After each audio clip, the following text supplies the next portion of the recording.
Hey everyone, I'm Ian Dille. And I am Michael Sheehan. Today we are going to preview Amstel Gold Race. It is live and on demand on FloBikes this weekend.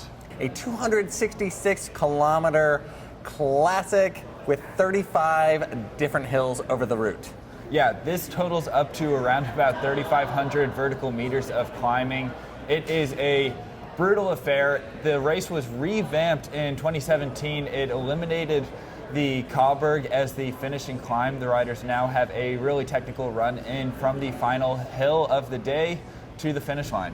Yeah, the Kahlberg is still the centerpiece of this race. It is hit early on in the proceedings, and then it also opens up the real dynamic racing from the peloton, about 90 kilometers left to go, and then finally with 18 kilometers left to go, usually the final selection comes out of the Kahlberg, and we see a really dynamic on the race to the finish. This was certainly the case last year. We saw the likes of Peter Sagan and Julian Alaphilippe and Alejandro Valverde. They were trading blows in the finale, but it was really the Astana duo of Jakob Fuglsang and Michael Valgren who broke the race apart, and Valgren went on to win on the day. Yeah, it just shows how important it is to have numbers in the final of this race, especially with the more open race, with the Kahlberg further away from the finish. In the women's race last year, we actually saw an early breakaway go. I mean, not early, but earlier than the final time up the Kahlberg, with Chantel Black, Lucinda Brand, and American Alexis Ryan in the move. Chantel Black, the reigning world champion at the time,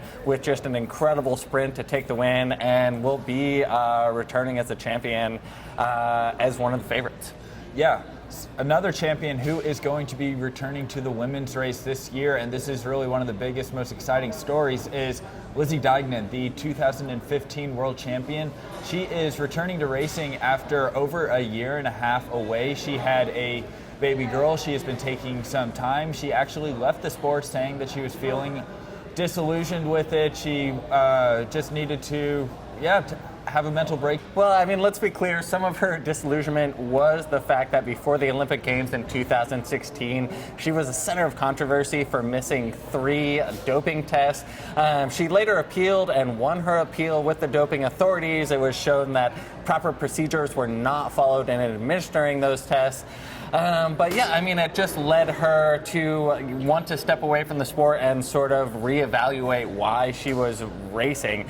When Trek came to her in 2018 asking her to be really the centerpiece of this new women's world tour team, which has become one of the powerhouse teams in the sport, not only with Deignan, but with Elisa Longo Borghini, Ellen Van Dyke, American Ruth Winder. I think it was just a real testament to, the evolution of women's racing and the support of a company like Trek, showing that you can be a female bike racer, one of the top bike racers in the world, and have children, have a life outside of the sport.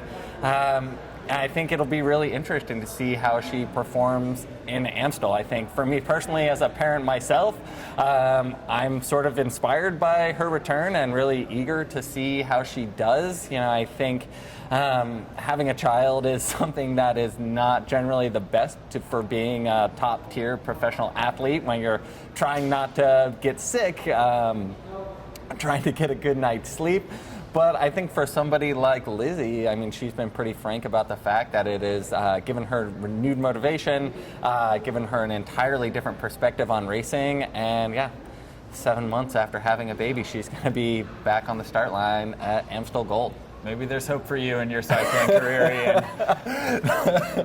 There is. Yeah, but we will say that Lizzie, she has only raced Amstel Gold Race once. This was her final year racing, and she finished second place. So it would be an incredible story to see her come back and improve on that second place.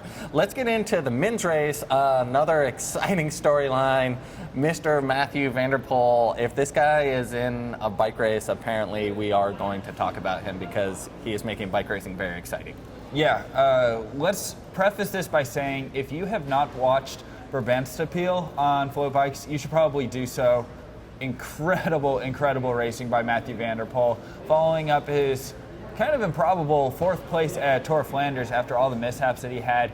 He just went on to make the rest of the World Tour peloton look not that good at Brabantse Pijl. Yeah, I mean, so Julian Alaphilippe, who has really been the star of this spring so far, attacked with about 18 kilometers to go.